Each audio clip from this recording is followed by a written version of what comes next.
Then I started doing some research, and I learned that, you know, in the borough of Manhattan alone, and the numbers are in my book exactly, but it's something like 100,000 charges a year. It's more than that, but let's just say that's what, for argument's sake. The capacity of courtrooms, lawyers, judges, is to try maybe 2,500. They don't have the capacity to try every single case.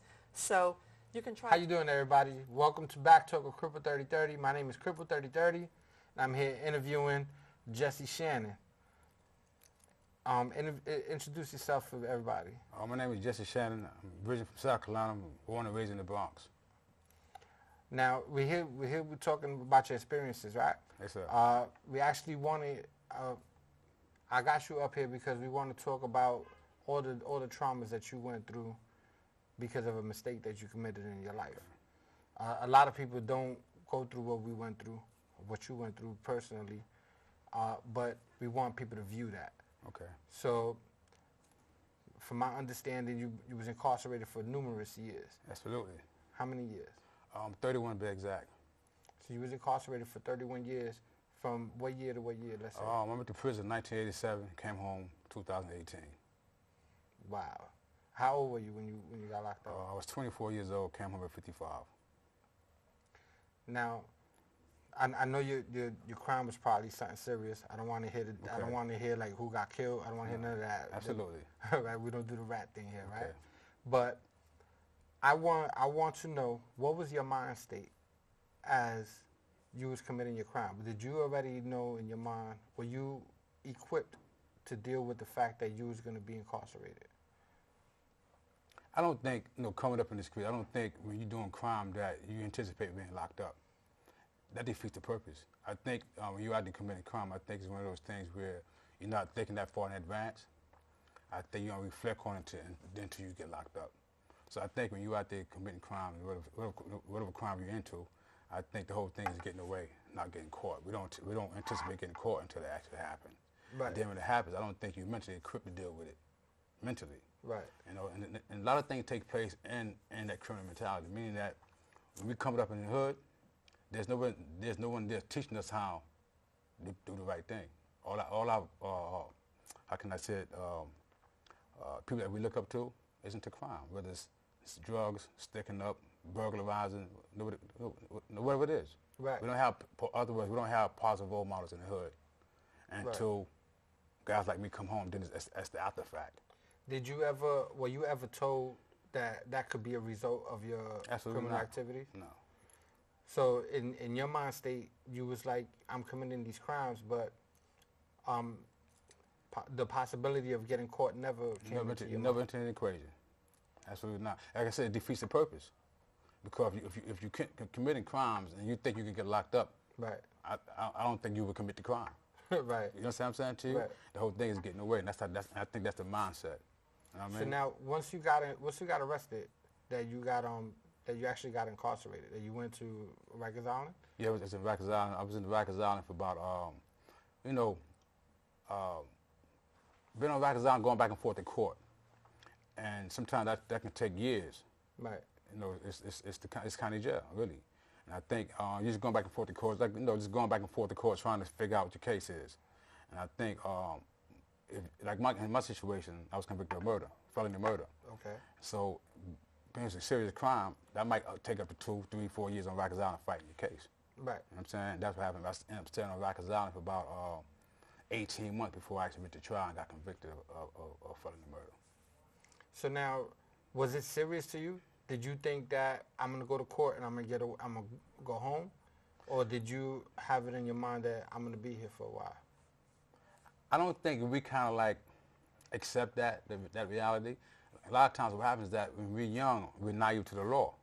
And right. we should get Rikers Island, it's guys who are habitual criminals, who knows the law. And what happens is that they take advantage of guys like, younger guys. You don't know the law. So what happens is that based on their research, they tell you you can beat the case based on this, you can do this based on this. If you don't beat the case, there's ground for reversal.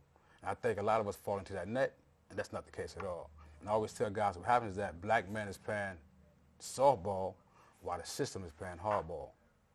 Right. You know what I'm saying to you? Like we're thinking tomorrow. They're thinking about years in advance. Because the system is designed to make money off of you. That's how you convicted a crime. But the system is designed to make money off of you. So now, when you wasn't in Rikers Island, describe your first night, like mentally. Like, how was that to you? I think growing up in the Bronx, being in the streets, kind of harms you a little bit. Right. So you go with that mentality, like don't F with me, that type of attitude. So it's like it's like you have to be violent. You know what I'm saying too? There's no gains for being weak. The weak don't survive in Rikers Island, man. Right. So you got to be, you got to be. But now you're in your cell. You got nobody with you, right? Yeah. You're by yourself. So you got nobody to be tough with. Yeah. You only by yourself. Okay. So how was that feeling? It's like a moment of reflection. Like, damn, how I get here? Right. Then after that question comes in, how the hell I get up out of here? Right. Right. So you scheming how to get up out of here, not even thinking about the consequences of all what happened in that process of getting there. You know what I mean? Now your mindset is getting out. So I don't think you really accept the fact you're going up. You're doing a lot of time until you actually get convicted and the judge sentence you. Right. While you're Rikers Island, your mindset is not there, man. You still, you're still in your mindset. Particularly if you're doing things going on the street. If you get really money, your mindset, you can buy your way out of prison. You can do this. You can do X, Y, and Z. And that's not the case, man. What building were you in when you was in Rikers Island? All of them. C-74s, except C-76, HDM, C-95, C-74, all the buildings. Because what happens is that, Rikers Island, the way it works is that if you're in one particular building, you have a fight with certain, depending on the magnitude of the fight, right. They transfer to another building. And sometimes, depending on what kind of beef you have, that beef travels with you. Right. From building to building. So while you was there, I guess it's safe to say that you was one of the strong who survived in there. Absolutely.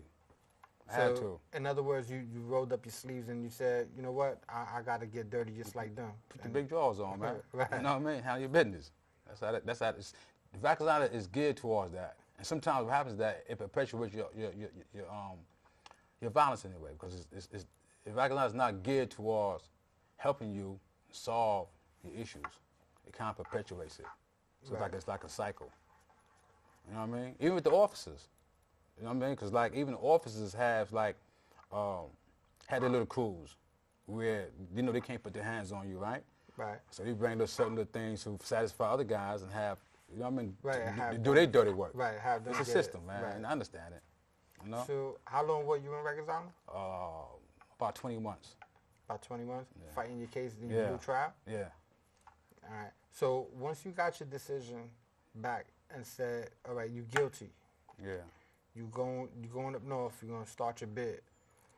How was that mind state for you? How did you feel? To be frank, man, I think having the mindset of a criminal, I think you're still trying to beat the system at that point. It don't really enlighten you till like years later on. You're still fighting it. You're thinking that at some point you're gonna get a reversal. At some point you're gonna beat this. So your mindset is still on that criminal mindset. I'm gonna beat this. I'm gonna do this. I'm gonna create this loophole. It really don't work like that, man. So, okay, now picture yourself back there again, right? Mm-hmm. You're about to go up north. You already packed up. You already gave in your property. You send home whatever you're gonna send home, and then you get on your bus. What do you picture in your mind that you're gonna see in your future going upstate? I think once you blow trial and come up and you're on the buses going upstate during your time, I think from watching those prison movies and shows, it kind of gives you a false idea of what you're getting yourself into or what to expect. Because like New York State is different from other states. Right. And I think those prisons, like those shows, give a false conception of prison really is. You know what I mean? And I think based on those shows, I kind of like got a false sense of understanding what I was facing. Then you get upstate. It's like, oh, it's not. What show did you think it was gonna be like? Remember that show back in the day called Penitentiary? Yeah. Like that. That you had to go in there and had to they're fight gonna for you. rumble to your death. Yeah, all that like kind of stuff, man. So you got to roll your sleeves up. Right. You know what I mean? All that kind of stuff. And it's not New York State is not nowhere near that. So when you got off the bus upstate, I guess in your mindset you was already okay. As soon as they leaving the receiving room, I'm gonna have to get busy. All right, New York State is different. It's different in the sense this here. Once you leave Rikers Island, you go upstate, right? You go to downstate. Right. If you're of a certain age, you go to Right. downstate. You get a number. You go through quarantine. You go through all this whole process of orientation, and sometimes that can take up to 4 to 8 and 10 weeks. Right. Then once you go through that process, right, then you are sent to a prison where you can begin your sentence at. Whether it could be Clinton, Datamora, Great Meadows, Comstock, Elmira, Right. Green Haven, Sing Sing, whatever the case might be. Then you go. That's the beginning of your bid. Downstate is just a process of it's like a reflection. It's like a. Did you know that at the time, or You know it based on guys who went through the experience several times. They tell you, so you kind of have an understanding of it. Right. But you get this and then I think I said you kind of like harden yourself a little bit because you're in prison. You heard these rumors about certain things. Then you see these shows. Right. And you get this not what. It's not what you cranked thought out it was to be. going to Yeah. be. Yeah. Yeah. You know what I mean? Right. Yeah. So. Because in your mindset, you was like, okay, when I get there, it's going to be, I got to rumble. You got to rumble. You got to You know what I'm fight for saying? it. Even before I get to my cell, Yeah, I gotta yeah, get and that's busy. not that, man. And it's not, it didn't end up that way. Nah, it's not that. So And I think, too, when that happens that we all have a different aura about us. So it's like a guy who has strength can see a guy who don't have strength. Absolutely. And he can kind of like prey on that. Right. But then a guy, like those saying, real recognize real. Right. And that's how prison is. Absolutely. You know what I mean? So because it's very rare that you see two guys, tough guys going at it. That's rare. It happens, but not rare. It's usually the strong preying on the weaker guys. It's usually over something. Yeah, You see two we strong had guys two. Yeah, going, it's yeah, over something major. Ain't no, serious. yeah, and then what happens is other guys get involved and try to squash it because the beef can really It escalate escalates to to something some bigger, right? Yeah, exactly. So now, when you went to downstate, you went to your facility. What facility you went to? My first prison was Datamora, Clinton. Okay. Then from there, So from the beginning, they send you to the boondocks. yeah, that's how it is. That's how Right. it really is. Then you work. Then the way the system is that you get rewarded for good behavior for the most part. When I say behavior, that if you're in a prison like Attica, Comstock, or Clinton, and it's based on your behavior point, meaning that if you don't get in trouble a certain amount of time, you can put your transfer in. And say, for example, you're in Clinton, you have 10 months to go by without you getting a ticket, a write-up. You want to go down to Green Haven because it's close to your family. What happens then, you put the transfer goes through, you may not end up in Green Haven. Right. You might be in that hub, so you might end up in Sing Sing. Right. You know what I mean? And then the better you behave, the more possibility you have of getting closer to New York. To the city, yeah. Back That's how it to, really you know, works. close Because to where really, your family Comstock, is and Attica, those spots, those are disciplinary jails for the most part.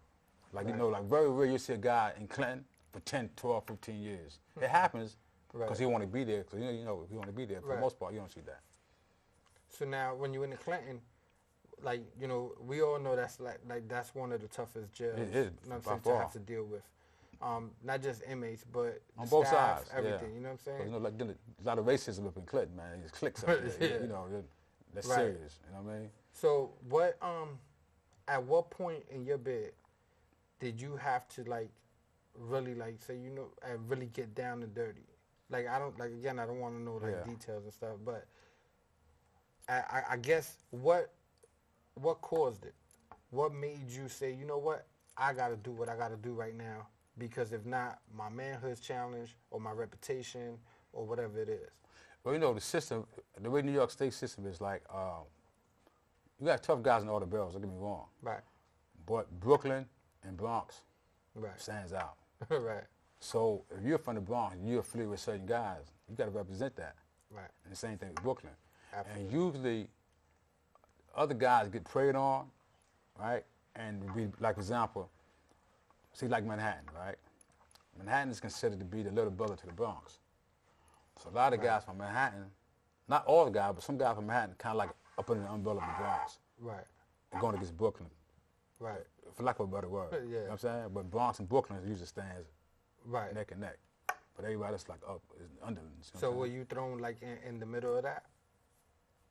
It was times. Most of my like earlier part of my bed, my beast was because of that.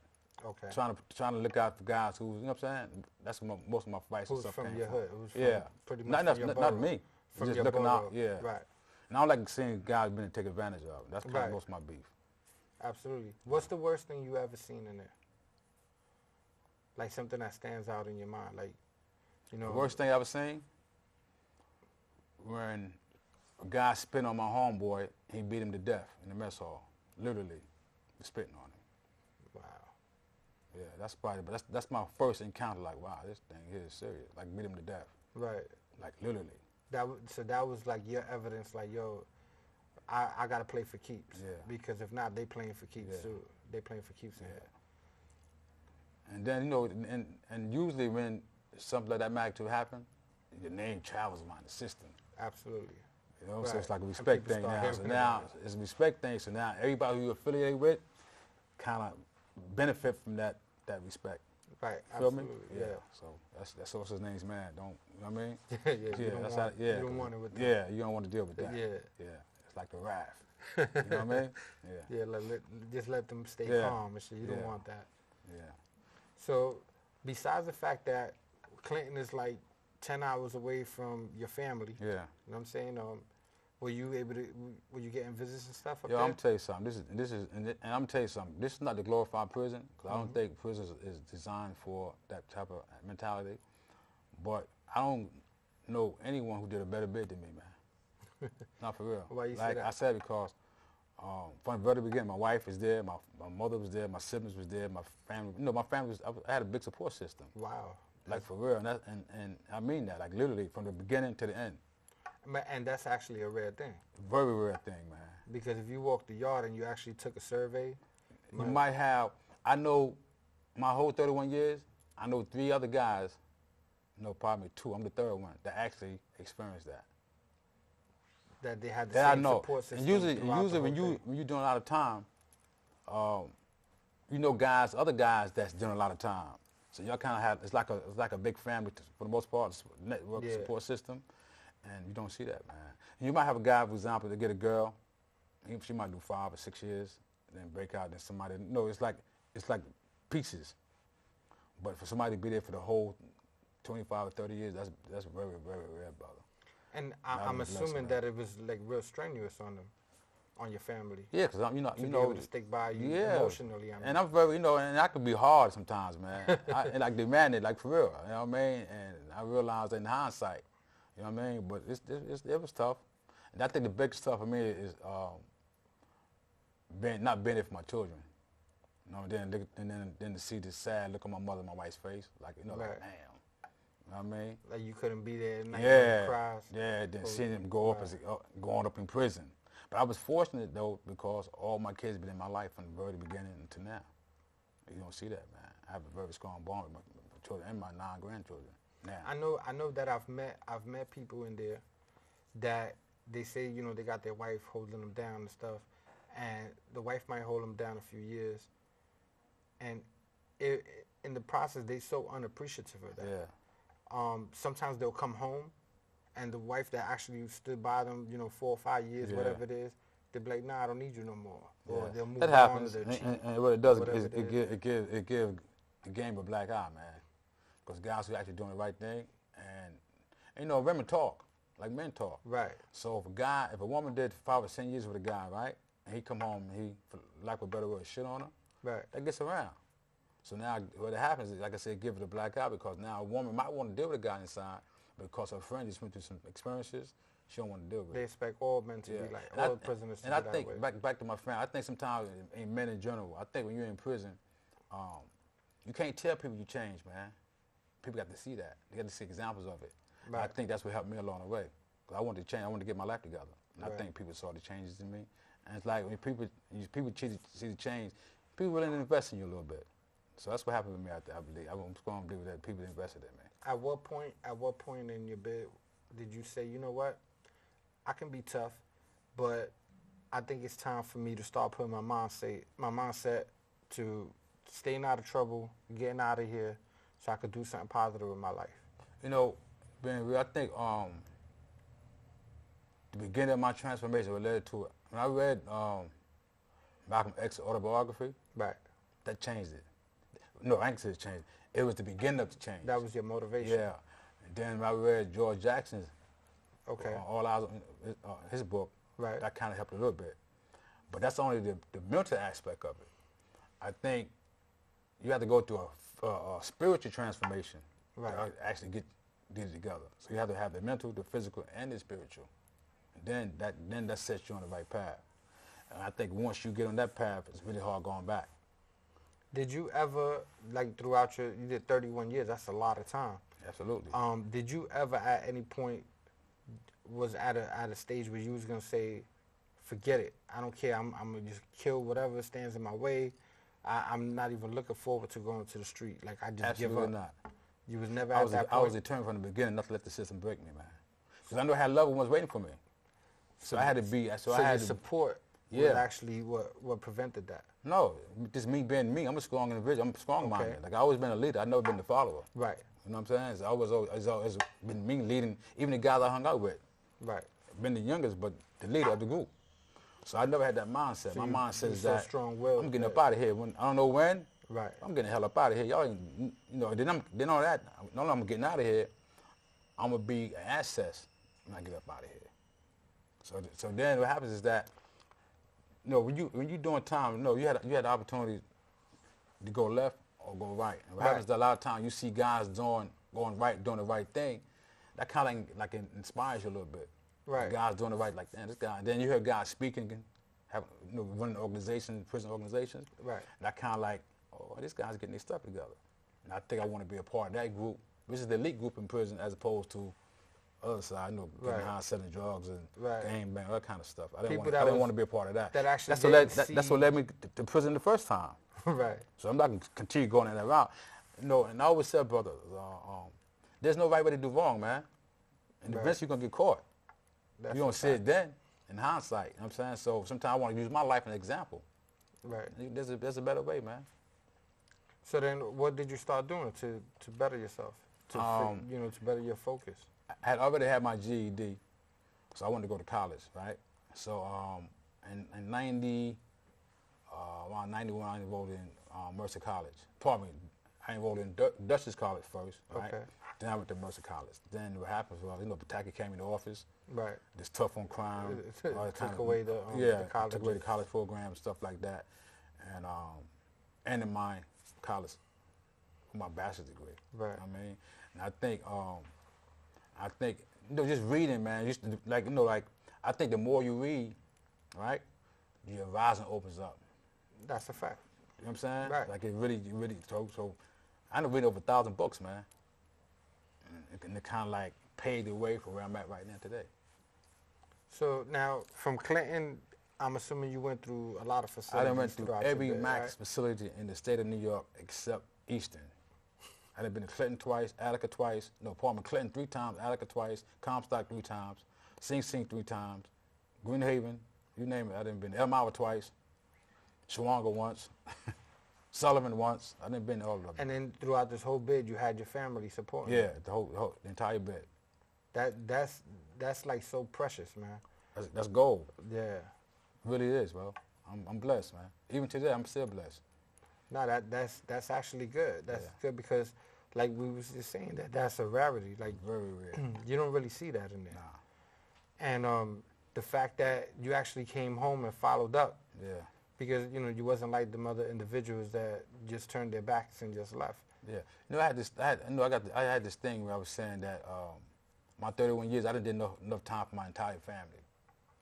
And what happened, years into my bed, I got a letter from my son's mother telling me he was into the streets, he was doing certain other things. I didn't want him going down the direction that I went through. Right. And I had to find a solution for that. Right. You can't just tell a 16, 17-year-old kid who looked up to me doing the things I was doing, he can't do certain things. Right. You got to provide and give him an alternate. Right. And I was able to do that. That's good. So now, when you came home, right? You said you got locked up in 1987. 87, man. What year you came home again? 2018. 2018. So now, put your mentality 2018, right before you was gonna walk out that door, what was your mindset like? But to be honest, I kind of always prepared myself for that. 'Cause I know I would eventually come home. Right. So it was just a matter of a when.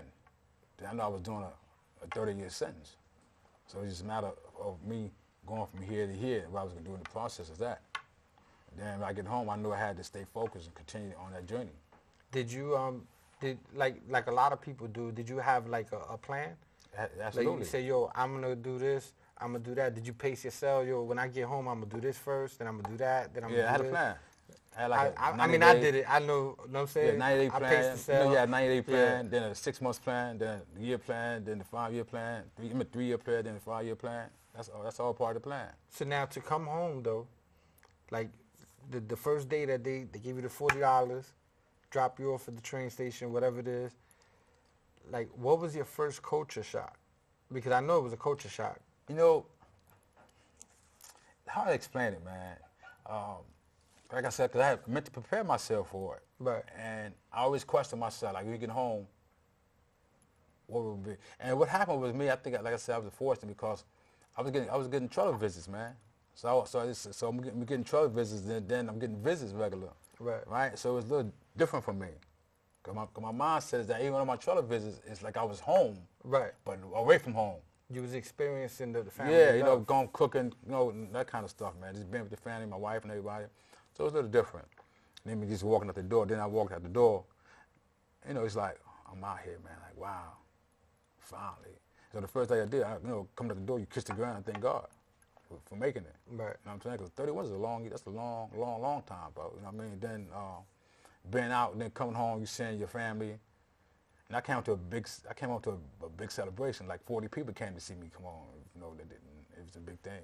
Right. It wasn't just me coming home. Just, we coming home. We come to get you, bro. You know what I So mean? was there anything that was so different that it just like shocked you for a second?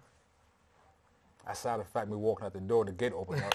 The gate opened up, I just Like that was around, different kissed for the you, ground. right? Yeah, I kissed the ground like I'm Like out wait here. a minute, this gate I'm always out used here, to stay man. clear. Yeah, stay I'm shut. out here. Like I'm out here. And it was just a good experience, man. It's hard to describe it, man. It was just, a feeling of euphoria, you know what I'm saying? So it was My great. biggest biggest culture shock was the Metro card. Well, in a sense, I'm gonna tell you why I say that. I just rode the train for the first time. Last time I rode the train was 1982. Right. And back then I vowed I would never take the train again. Right. So I had to go through this job training thing, right? And space down in Manhattan is $35. Right. You know? So then my wife used to drive down and I said, I can't do this. So she's like, take the train. I said, I ain't taking the damn train or MTA. But I go on the train, it was like, wow, I'm on the train. Then that was I think that was the culture shock. Not this car itself, but just being back on the train, being bumped, knocked out the way. People in New York is very, very rude, bro. Right. People are rude. They don't give a damn about, even in driving, it's the same thing on And the you train. wasn't used to that Nah, because in prison you get your space, that don't man. happen. Nah, you get your space, bro. That's not happening at all. So you think that was like your biggest difference? Like I'm home. Like you gotta I'm understand home. now. Yeah, it's I'm different. home. So this mentality that's in prison is a Right. different mentality. Like in you gotta space. leave that back You gotta in leave there. that back in there because you'll find yourself back in a Because if they situation. bumped you in there, it'd That's be the issue. something. I mean, it depends, man. Because sometimes If they don't apologize. not even that. Sometimes people bumped you to get your attention for something else. Right. So you gotta be A careful with that too. distraction, Yes, a yeah. distraction. You know what I'm saying? Right. Because you might bump you, then you got beef with somebody else. You might get bumped over here. And you look around, and somebody's doing something to you. Right. You know what I mean? So it's Gotcha. different. So then now, being in rush hour, inside of the train, did that cause like a little anxiety? I thought it was, but it didn't, man. Nah. Nah, it really didn't. I kind of like. You thought about that before you Yeah, I came did. home, right? You Yeah, was I like, thought "Damn, this is and gonna only be that, I crazy." thought about it going into the subway. Okay. I said, man, I gotta just be. But I act normal. Right. I thought, at least on my part, I thought I was acting normal. You was telling yourself, like, listen, Yeah, be normal. Just calm like, down. Yeah. Don't get into nothing in here. You know what I'm saying? Yeah. But I think I transitioned good. Because Okay. a lot of people I meet, I tell them I just came home from doing 31 years. Right. They can't believe it. Right. 31 years. They don't see it. They don't see it. Gotcha. Because my swag is still my swag. Right. You know what I mean? Gotcha. It is what it is. You know what I mean? So I know. Then I came home in front of the 8-ball. I wasn't behind the 8-ball. I was in front of the 8-ball. So that kind of like helped me transition too. Okay. You know? 'Cause I always had things set up already if I got here. Right. You know what I mean? networking and stuff like that. So now, what you up to now? Right now, they're doing a documentary with me. Okay. I got a magazine, Skittle Gorillas, me and my son. Got you. I got a couple books ready to come out. Okay. So I'm making some moves, some All right. positive. So you're doing some positive things. Some positive things. Yeah. I mean, you made a mistake in your life. You know what I'm saying? The whole concept is that everybody, you know, not everybody, but a lot of people think that once you make that mistake, It's like over. there's no, like you're dirt. Like you can never change. You can never become a better man. And I don't ever see that. Like, you know, I've been in prison. You've been in prison. A lot of people have been in prison that I know. And they're out here doing so many positive things. Yeah. You know, for me, you know, I always said, man, coming home, before I even got here, I was not going to be one, I was gonna not let prison define who I am. I could be one that break through the barrier. And open the door for others to come through. And that's my path. And I'm not letting prison define who I am. But like I said, if you don't know me, you can never tell I did 31 years in prison. Right. If you ain't tell nobody, you don't. I go through it every day. So he just did 31 years. Like, really? Yeah, 31, man. Did you no bring breaks. home any habits? I think maybe probably one. Cause I mean, sometimes still want my space, and then it's like, just want space a little bit. You know what I mean? Just like go in the room by yourself. Yeah. And like nothing beyond and that. I was determined because I'm gonna tell you something. Because my boy told me a time one time. He said he came home, and from being in yourself for so long, you forget you got couches and chairs. Right. He said he found himself sitting on his bed all the time. And he said, when I looked over one day, he said, "Damn, man, I got my couch over here. I got a lovely couch over here." Right. So I was determined not to get caught up in that. And then another friend of mine said that he was taking a shower with his flipping his drawers on. Right. His wife came and said, "Yo, what the hell you doing? You home, man?" so those things kind of like helped me. Right. I'm not doing none of that stuff, so it kind of like helped me a little bit. You know what I mean? Sometimes I catch myself pacing. Like I've been home already since 2007. So in 2018 is 11 years already. Yeah. But sometimes I catch myself pacing. Like that's my way of thinking. The only thing I think I still would do, like if I go in the shower, like wherever I got, I'll wash it out. Right, like by hand. Yeah, by hand. Got you. My wife, like, baby, that's what you got the washing machine Right, for. right. It's just now that's the habit. Okay. Just wash my stuff out. Well, I mean, we all bring something back. Yeah. You know what I'm saying? Yeah. Because honestly, you can't go through that experience so much and not have something. and then not still have it. Yeah. You know what I'm saying? You got to shed. I think I find myself like on a daily basis shedding some of it. Right. Like every day I come through, something's It gone. start converting. Yeah, It start, it's gone. It start It's gone. converting back, you know, Yeah. to the free Free Shannon. free. Yeah, exactly. You know what I'm saying? So that way, you're that free person now. I think my biggest thing was though, because I wanted to drive, man. Okay. I drove for 31 years. So I Got think you. when we come home, I wanted to get my license and get the car, you know. And you was driving before you went to jail? Yeah, absolutely. Okay. Every day. Did you pick it back up easily? Yeah. My wife said I did, yeah. Yeah. But inside, Maybe she was just being kind to you. but man. inside I was like, Yeah. Maybe she was just being I'm kind driving to this you. thing right. You Yeah, know, I'm all doing the other right. drivers is like, damn, Yeah. this guy don't know where the Yeah. line is. And I was a little fearful, to be honest with you, because Yeah. when you're on the highway driving by yourself is different. But like driving in like now in New York, Right. traffic is crazy. Yeah. I'm talking all day long. That wasn't happening before. Man, listen, when I came home, and to this day, as a matter of fact, I could drive in the streets all day, right? I'm in the freeway like this. Right. No, I don't go I'm through that. dead ass. I'm dead ass. I'm like this. I mean, just think about it. They call me cripple, right? Yeah. They call me cripple because I got into a lot of car accidents. accident. You know what I'm saying? So you earned your name. Right. Yeah, I earned it. I put in that work for it, Okay. right? So now the thing is, I'm like this in the streets, and I don't care how many people beefing in the back seat, on the passenger seat. I'm driving slow. Now, I don't my care. wife, I'm the opposite, man. I be gone. You My wife, speeding? like, baby, you what you doing? I be gone, man. I got a heavy foot, man. I mean, don't get But me I wrong. enjoy driving though. I had jobs where I did like delivery jobs, Okay. and stuff. So you know you got to go fast Yeah. for that. But they like society is happy I'm not doing those delivery jobs no Okay, more. I follow you. Because they like Yeah. get them off the road, like you know what I'm saying? Because I was crazy with it. But on a normal basis, I'm driving slow. You know what I'm saying? Because I've had so many experiences. That I remember that. You know what I'm saying? And I've never in my life had a car crash, man. Ever.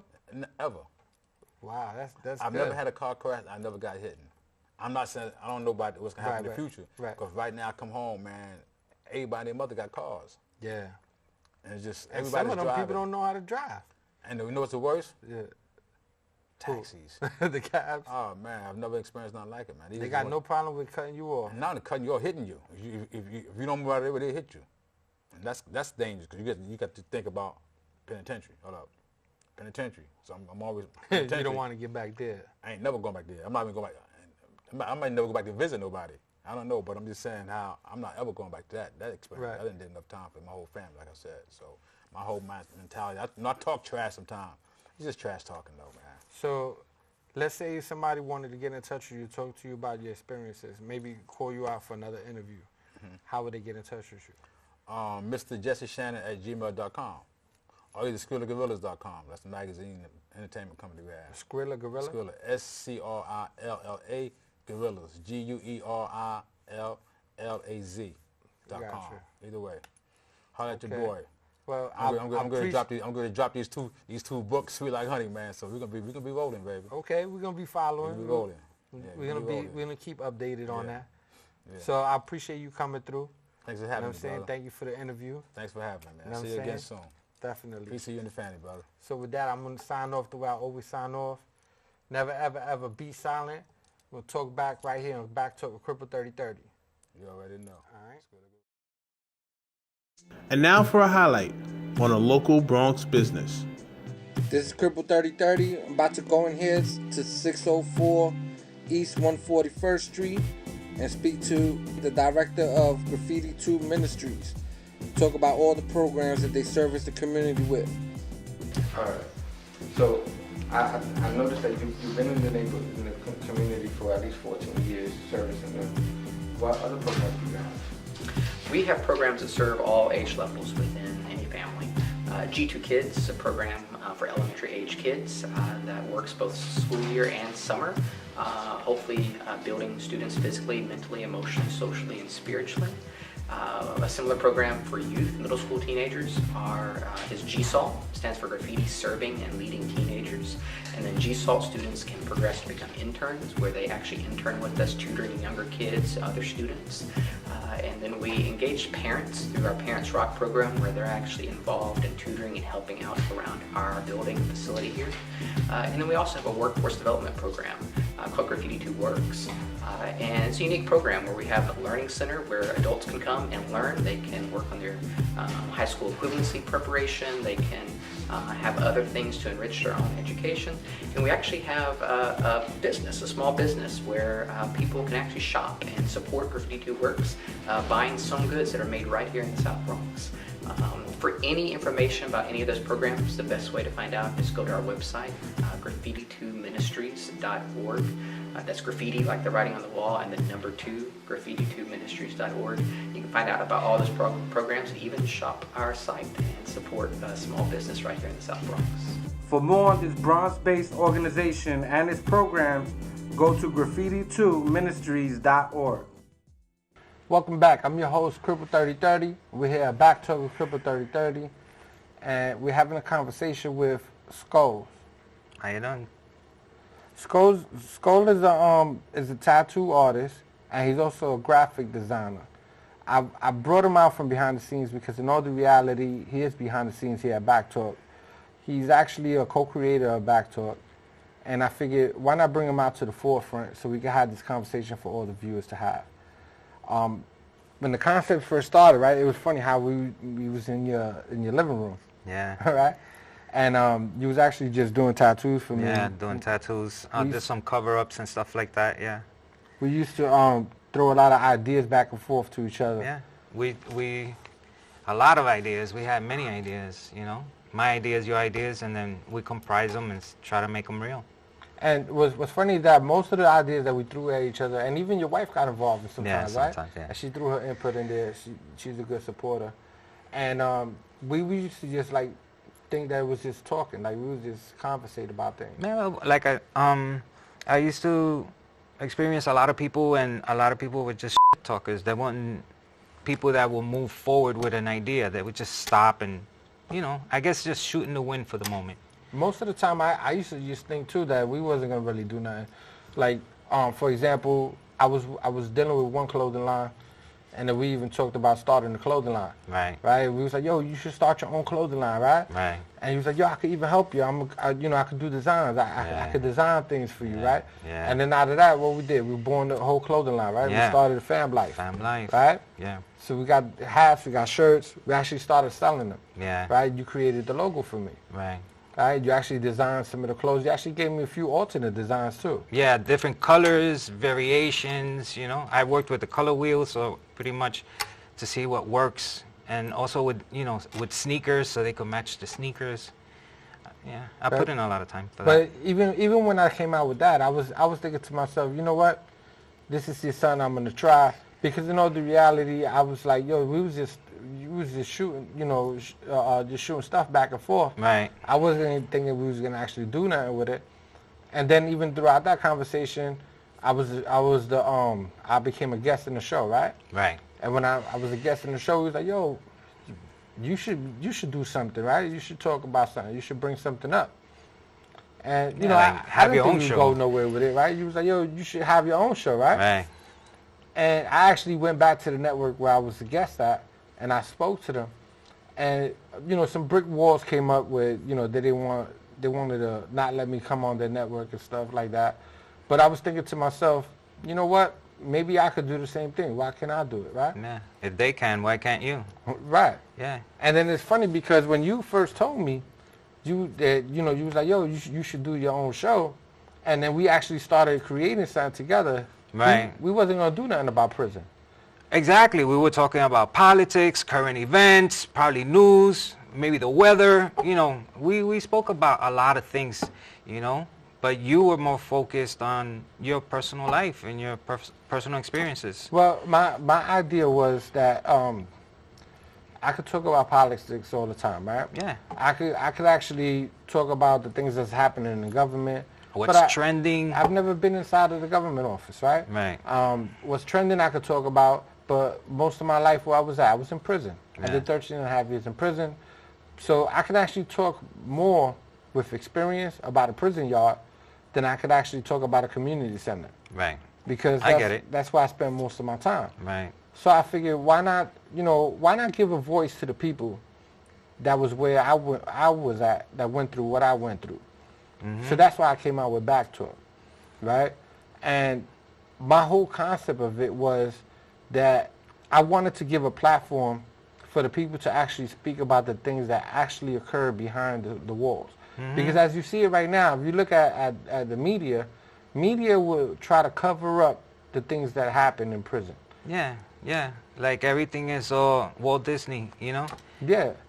Yeah. And the whole concept of their excuse for everything is, well, the guards must have did that because they felt threatened. Yeah. They felt the prisoners did something to Or them. the person is a very violent person or psychotic, whatever the case may be. Or they deserve it. Yeah. That's what they love to say 90% of the people would say that. He had it coming. Yeah, he had it coming.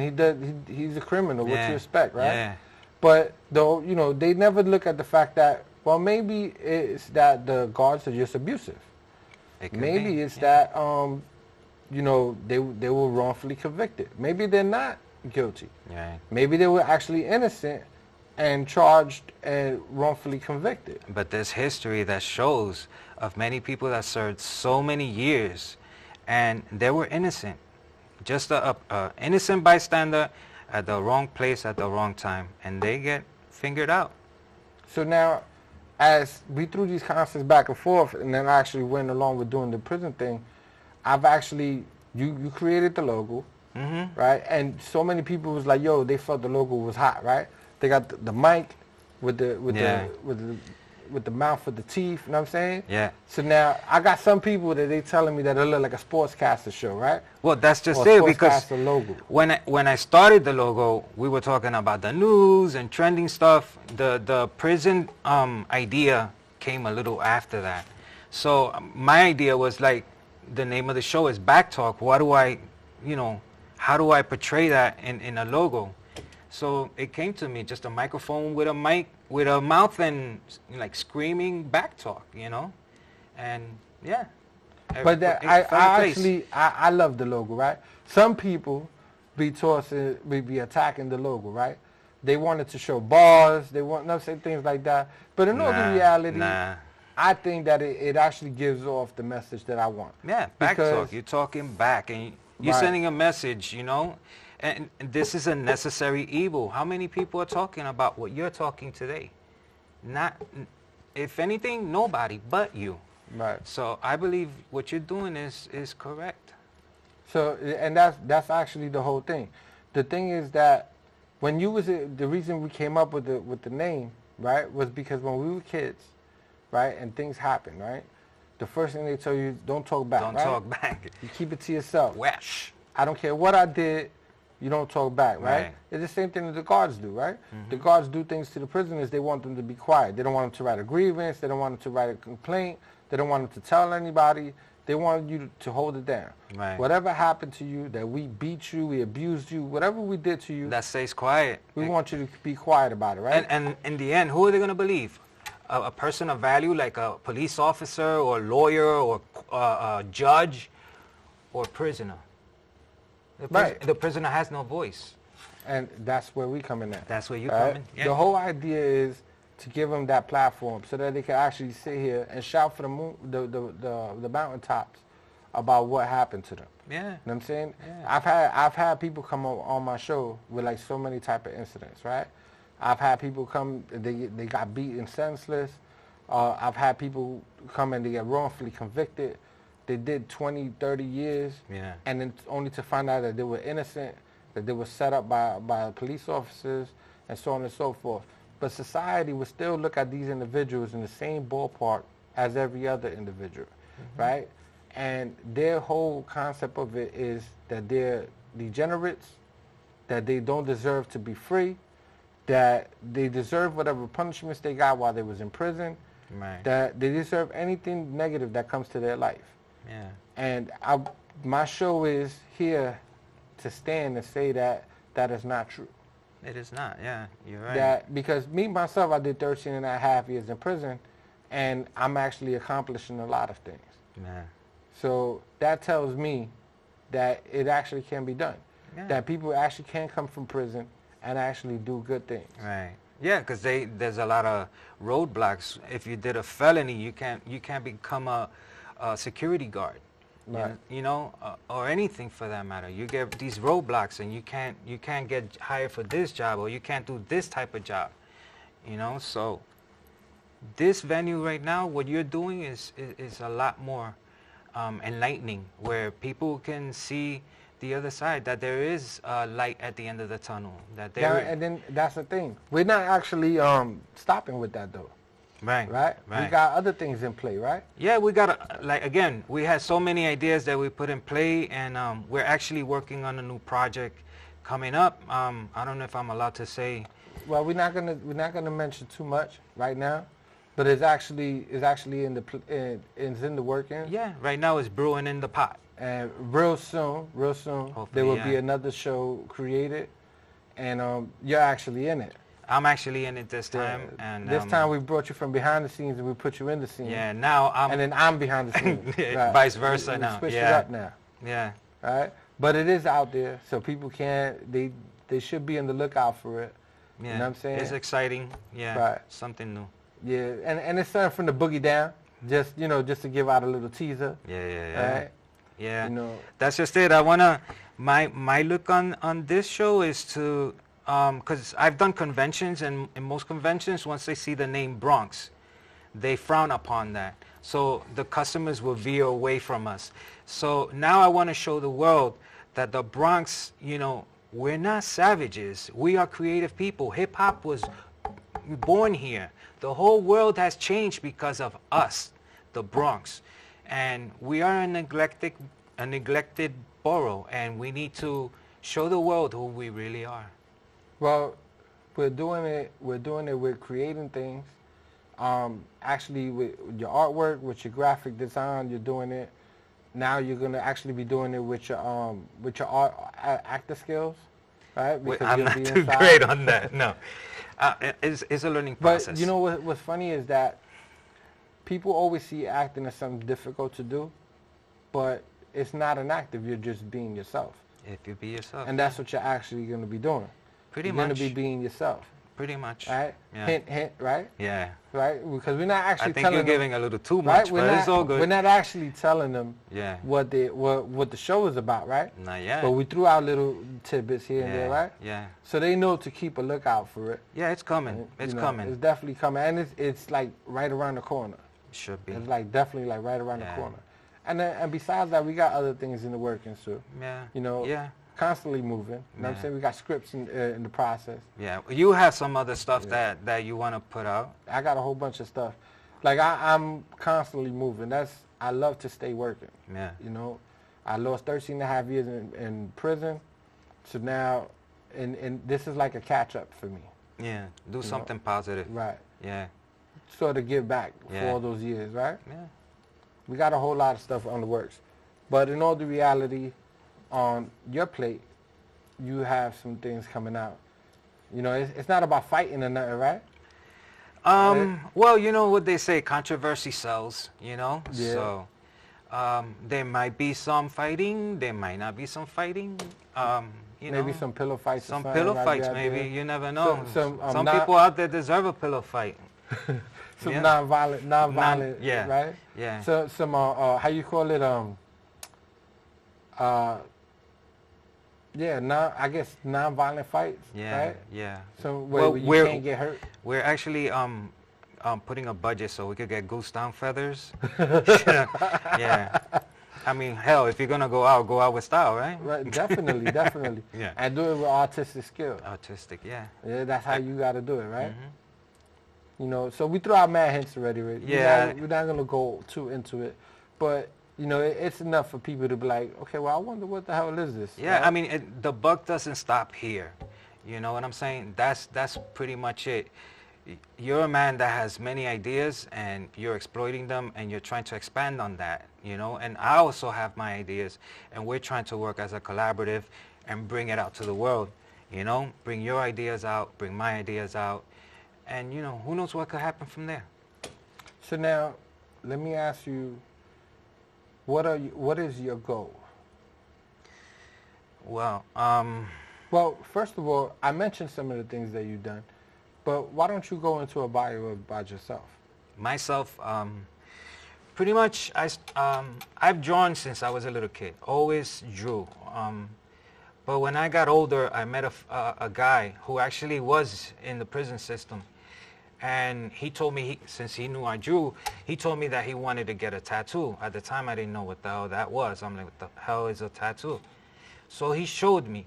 He showed me how to sew the needles, you know, burn the tips, and put the needle together with some string, and then dip it on Chinese ink and just flick on the skin. And this is like mid-'80s. And not only till 1992, that's when I had my hands on my first professional tattoo machines. And from there is history. 26 years till today, I've been tattooing professionally. And at the time, we never had internet. We didn't have, and it was illegal in New York. We didn't have internet, we didn't have Google, we didn't have YouTube, there was no tutorials. So pretty much I'm self-taught with everything that I do. Even with the programs I use today, like Photoshop, I'm self-taught. I didn't go to school for this or anything like that. So anyone that So let me get this straight. So you went against all these hurdles, right? For 26 years. 26 years is a long time, yeah. right? You know, you say like it's nothing, but 26 years is a long time. That's like a lifetime for some people. It is. You know? I meet some people don't make it past 22. I meet people today and they're like, damn, I wasn't even born at the time. And I was already tattooing. And then you still went, because at the time it wasn't legalized. It wasn't legal Right. in New York. So now you went through that. Then on top of that, now you also go through, sometimes you work out of your home, yeah. right? Yeah. Because you have some customers that you Yeah, actually... I have a little that private you- studio. Right, that you allow them to come that close. Yeah.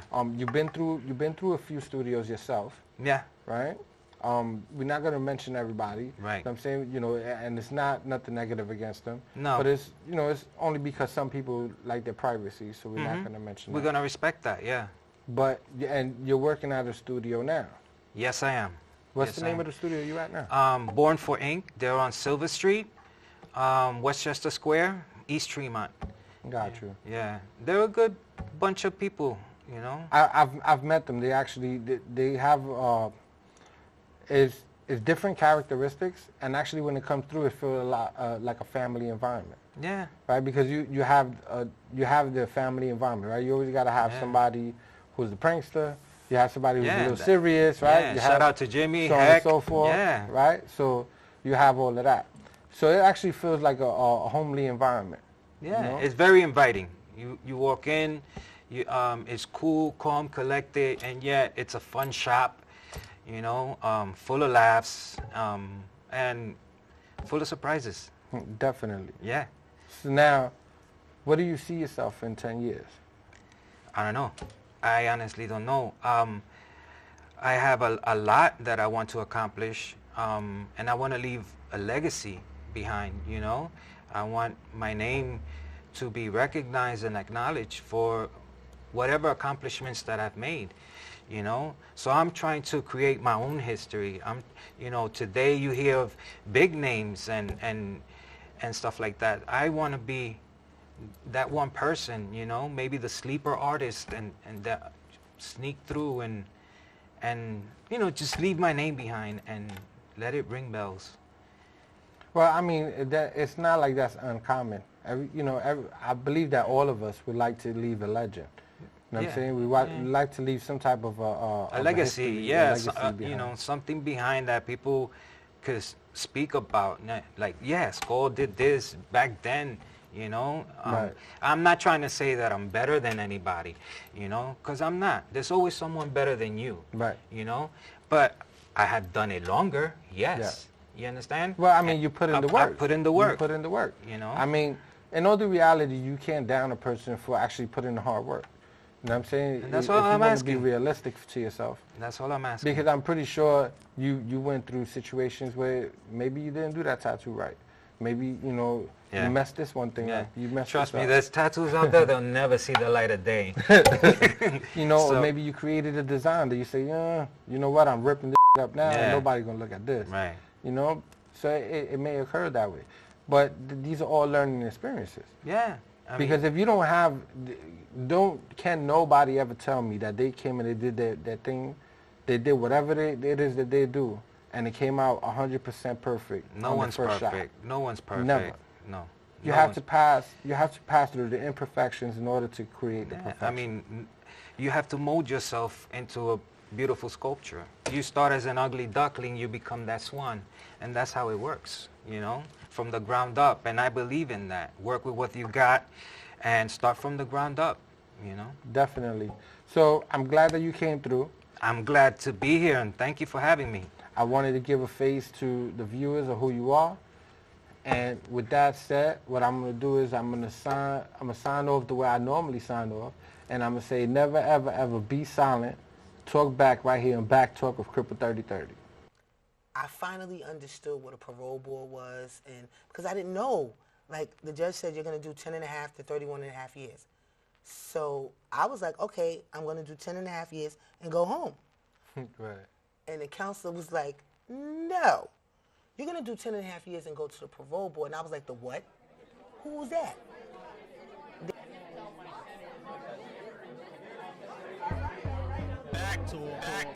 Backtalk.